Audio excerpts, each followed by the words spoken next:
warahmatullahi wabarakatuh. Di sini saya akan mempresentasikan hasil diskusi dari kelompok 4 tentang jenis-jenis erosi dengan anggota yang pertama yaitu Adi Wayu Mardianto dengan NIM 20, saya Yuda Pratama dengan NIM 05, Abdul Manaf dengan NIM 30, Rizky Karun Anis dengan NIM 44, Inggit dengan NIM 68, Abdul Kalim dengan NIM 60, dan Salman Abdul Majid dengan NIM 63. Untuk pendahuluan, erosi adalah peristiwa pindahnya atau terangkutnya tanah atau bagian-bagian tanah dari suatu tempat ke tempat yang lain oleh media alami, yaitu air dan angin. Dua penyebab utama terjadinya erosi adalah erosi yang disebabkan secara alamiah dan oleh aktivitas manusia. Erosi alamiah dapat terjadi untuk mempertahankan keseimbangan tanah secara alami, sedangkan kegiatan manusia biasanya disebabkan oleh terkelupasnya lapisan tanah bagian atas akibat bercocok tanam yang tidak sesuai kaidah-kaidah konservasi tanah atau kegiatan pembangunan yang bersifat merusak keadaan fisik tanah. Proses erosi terdiri atas 3 bagian yang berurutan, yaitu pengelupasan, pengangkutan, dan pengendapan. Untuk tinjauan pustaka, istilah erosi umumnya diartikan sebagai proses penghanyutan tanah oleh desakan-desakan air dan angin. Beberapa ahli mengemukakan pendapatnya tentang definisi atau batasan erosi, diantaranya adalah Arsyad 1980 memberikan batasan erosi sebagai peristiwa berpindahnya atau terangkutnya tanah atau bagian tanah dari tempat ke tempat lain oleh media alami, air atau angin. Braver 1972 menyatakan bahwa erosi adalah akibat dari daya dispersi atau pemecahan dan daya transportasi pengangkutan oleh aliran air di atas permukaan tanah dalam bentuk aliran permukaan. Faktor-faktor penentu erosi yaitu ada 4. Yang pertama iklim, sifat tanah, topografi, dan vegetasi penutup tanah, Asdak 1995. Oleh Westmeyer dan Smith 1975, keempat faktor tersebut dimanfaatkan sebagai dasar untuk menentukan besarnya erosi tanah melalui persamaan erosi umum yang kemudian lebih dikenal dengan sebutan persamaan universal. Metode, waktu dan lokasi. Gondang Manis, Bay pada hari Selasa 27 Desember 2022. Alat dan bahan. Alat tulis, alat dokumentasi. Cara kerja: 1. Melakukan observasi erosi di sekitar tempat tinggal praktikum. 2. Mengidentifikasi dan mengambil gambar erosi yang terjadi. 3. Semua anggota kelompok memberikan data potensi erosi di tempat tinggal masing-masing berdasarkan wawancara yang dilakukan dengan minimal pertanyaan sebagai berikut. A. Mengapa erosi itu terjadi? B. Siapa yang menyebabkan erosi itu? C. Kapan terjadinya erosi tersebut terjadi? D. Apa yang menyebabkan erosi itu terjadi? E. Bagaimana langkah masyarakat sekitar dengan erosi yang sering terjadi itu? Memberikan deskripsi penyebab erosi dan teknik konservasi yang cocok untuk masing-masing erosi yang terjadi. Selanjutnya yaitu pembahasan. Dari hasil survei kami mendapatkan beberapa jenis erosi di antara lain ialah 1. Erosi tebing sungai.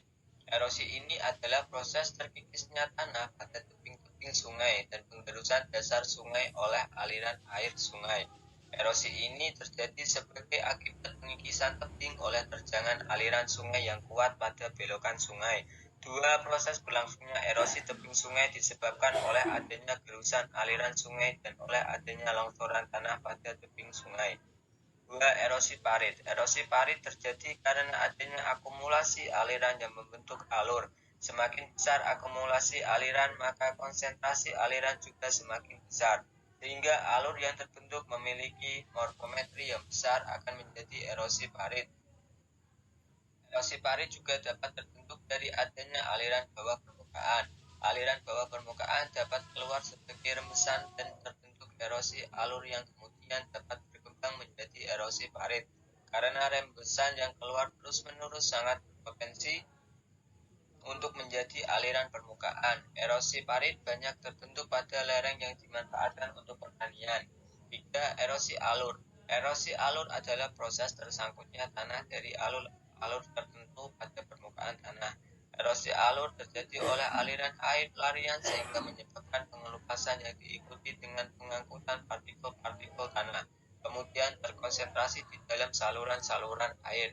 Hal tersebut terjadi ketika air pelarian masuk ke dalam cekungan permukaan tanah.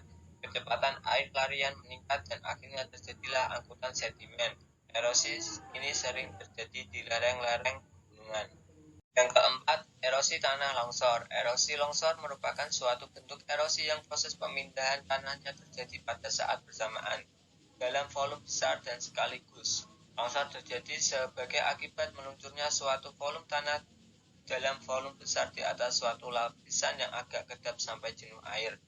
Bencana ini sering banyak terjadi di Indonesia merupakan jenis gerakan massa tanah pada lereng-lereng alam.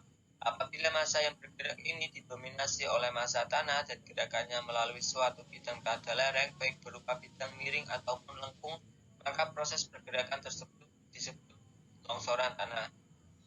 5. Erosi percikan. Erosi percikan adalah erosi yang disebabkan oleh adanya air hujan yang memberikan energi tertentu ketika jatuh energi kinetis kemudian melepaskan partikel-partikel tanah. Oleh sebab itu, erosi percikan terjadi pada awal hujan. Erosi percikan terjadi kira-kira 2-3 menit setelah hujan turun. Karena pada saat itu tanah dalam keadaan basah sehingga mudah dipercikan. Intensitas erosi percikan meningkat dengan adanya air genangan. Tetapi setelah terjadi genangan, dengan kedalaman 3 kali ukuran bibir hujan, erosi percikan minimum. Erosi ini berhenti apabila tetesan air hujan sudah tidak mampu lagi menembus ketebalan lapisan air. Yang keenam, erosi lembar atau kulit. Erosi lembar merupakan suatu proses pengangkutan lapisan tanah yang merata tebalnya dari suatu permukaan tanah. Erosi lembar dapat terjadi ketika lapisan tipis permukaan tanah di daerah lereng terkikis oleh lapisan kombinasi air hujan dan air harian. Jenis erosi ini disebabkan oleh kombinasi air hujan dan air harian yang mengalir ke tempat yang lebih rendah. Kesimpulan, erosi terjadi karena dua penyebab, yaitu disebabkan secara alamiah dan disebabkan oleh aktivitas manusia. Erosi ilmiah dapat terjadi untuk mempertahankan keseimbangan tanah secara alami. Ada 4 faktor penentu erosi, yaitu iklim, topografi, tanah, dan vegetasi.